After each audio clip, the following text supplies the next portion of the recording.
una campagna elettorale che continua, fatta al femminile perché fatta da una donna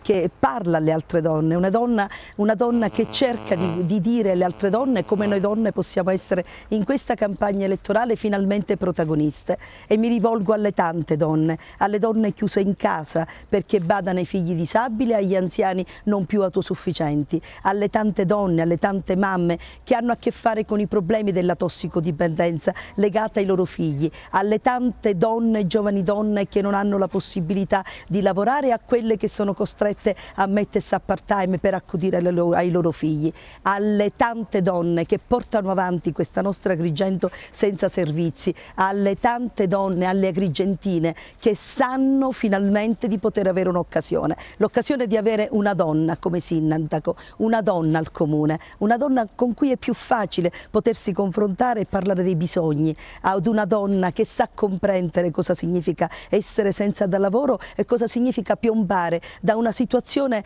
normale ad una situazione di povertà, una donna che saprà ascoltare, una donna che cercherà di dare risposte, una donna che sa essere al fianco della gente perché della gente ne capisce i bisogni e ne comprende le difficoltà, insomma un comune che sappia farsi amica.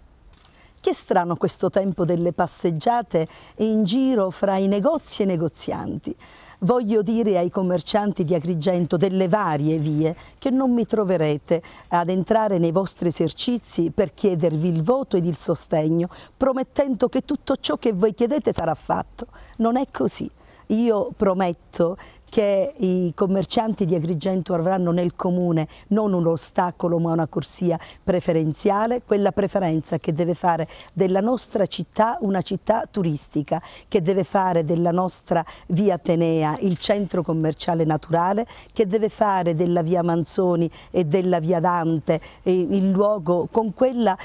commercio vicino, quell'esercizio vicino, così come il villaggio Mosè, così come il centro commerciale di Villa Seta, quello naturale, così come noi guardiamo invece a Monserrato e a Fontanelle, Monserrato senza commercio e Fontanelle invece